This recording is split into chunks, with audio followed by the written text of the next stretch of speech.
I did talk you up. I talked about how funny you are on your Instagram page. I spent a little too much time on that this morning when I should have been focusing on And my then show. all my songs are so sad. You could just laugh in between the lyrics, maybe. For those who aren't aware, I mean, first of all, how do you choose what to? I mean, you have a BA at PSU, acting, and that's, my guess, is what you started pursuing in your career? I started when I moved to Portland in 2000 from Salem. Okay. And I started Blitz and Trapper with my friends, and we were all from Salem. Okay. And at the same time we started the band, I also went back to school for theater at PSU, and I got a degree in performance. Started doing theater right out of school, and then quickly the band in 2000, after that, like within a year or two of that, the band got signed and started touring all the time, and then theater became pretty much impossible to do, and so I switched to doing camera work, TV, commercial, and film, and stuff like that. Yeah. And that's just become more of a passion for me than theater. I think theater's really fun, but it pays absolutely nothing. It's really a passion thing, and yeah. I do enjoy it, but I also like to pay my rent. So it was one of those, what came first? It was actually the music that came first and the acting sort of second. No, I've sort of been doing them both for forever. Just always just been a goof, just kind of doing. I just like performing in lots of different mediums, but I don't think I formally started pursuing acting until I moved to Portland. Yeah, because you do it a lot. I mean, my question was, how do you decide what to do? Because you've got 24 credits to your name, acting. Yeah. You're in Blitz and Trapper. You're one of the founders. You're in Deadly, and now you've got this solo project. It's like, do you sleep? Yeah, sometimes. Sometimes. Yeah. I mean, Deadly is no longer active, and Blitz and Trapper tours very little. It's a lot of dads, so it's, maybe a couple months spread out throughout the year. So it's not. We used to tour like crazy, but anymore it's manageable, and so I have a lot more time to do my solo thing, and I'm playing drums with some other bands, which is something I never really could do before because I was always touring so much. Yeah. And so now I sort of have the freedom to play with other people, to sit in on records, or to... I even have done the occasional short sketch comedy thing or play now and again. But yeah, I don't know. I just sort of see what's happening, what's up, and what my schedule and my wallet can allow. And what opportunities you can jump on. Yeah. There was one, because I saw a compilation of some of the acting that you've been in, and of course the one that caught my eye is for the movie The Cult. Oh yeah. And it was a pilot for a series. Right. Yeah. And it's pretty darn funny. First of all, I agree. And then I saw on your Instagram, one of the photos from it, and how you had to shave your arms, shave your head, and shave your legs. Yeah.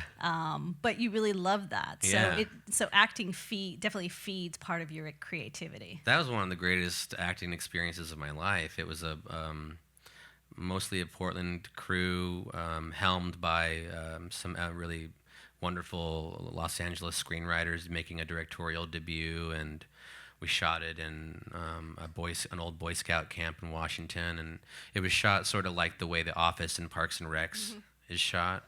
A lot of like comedy and then cutting away to people talking to the camera, but about a cult that is sort of fallen on hard times, used to be huge, and then now has like 12 members.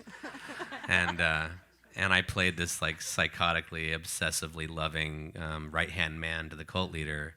And I just love positive choices in acting, and that was like the most fun I've ever had. Plus, when you shave your head and your legs and your arms and then put on white albino-style makeup, every time I would turn a corner, people would just be busting up laughing. That feels good, It's just a really easy sight gag. Yeah, instant gratification. Uh-huh. Sorry, I keep picturing that, so I lost my train of thought there for a second. It's distracting. It is, but in a really wonderful way. And so you express yourself in a lot of different ways. We've talked to a number of musicians who, went through COVID, like the rest of us. But when you make your living on stage, in front of people, and that's how you release all of your creativity, That must have been a struggle, if you will. I know. COVID? Yeah. The pandemic? Yeah. Absolutely, yeah. I mean, it was a struggle for everyone, and I think that's partially what made it so hard, is that it was hard. I felt like it was hard to find solidarity and complain about it because everyone was going through it so hard. And I don't know that we'll ever fully know the ramifications, but yeah, it was really, really tough. I mean, it was like the first like 6 months was kind of like a lost weekend, you know. Just like I was like, there's nothing I can do. I'm just gonna drink. And looking back on it now, because at the time I had my son was a freshman, and then my other son went through his senior year that way. And you look back on it, you're like, did we really go through that?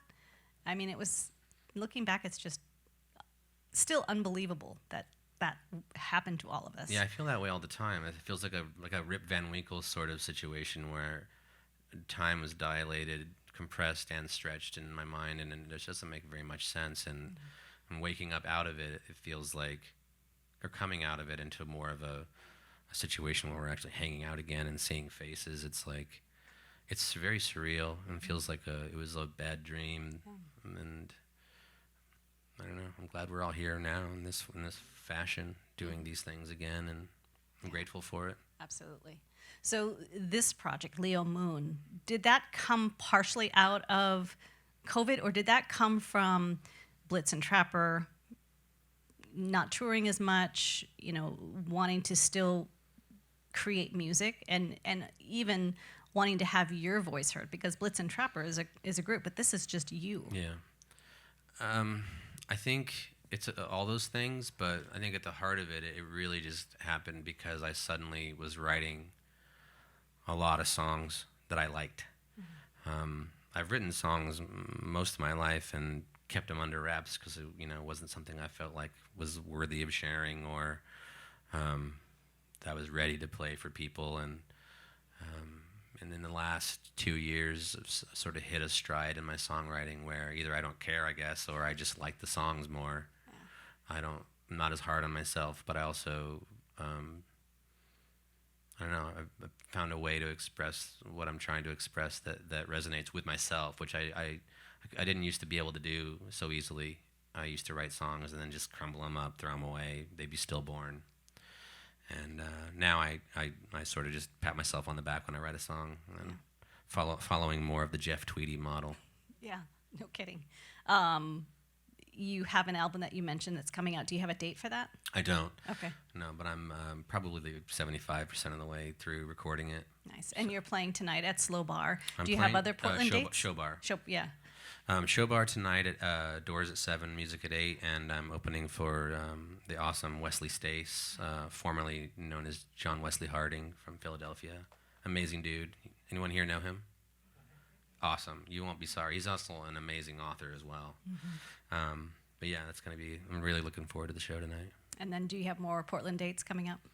Or surrounding area? I have another show later in March, but tonight's the one in focus. And then I have some shows in the surrounding Pacific Northwest as well. And you usually announce those on Instagram in very creative ways. Yeah, I try to I hate social media, and so I'm trying to like consolidate things down to like Instagram being where I just talk about music or acting and stuff, and then just got onto TikTok to do really silly stuff.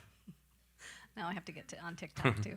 Well, you talk about rocks too, but we'll get into that later. Okay. So if you want to know where he's playing in the coming weeks and months, and even if you don't, just to follow him, because like I said, he's funny on Instagram, do it by all means. 2 thumbs up. I'm going to get out of your way. I'm going to let you play. Thank you so much for coming in this afternoon. Thank you so much for having me. So he's behind me with this really evil look on his face, and it cracked me up, so I asked him if we could reenact that today.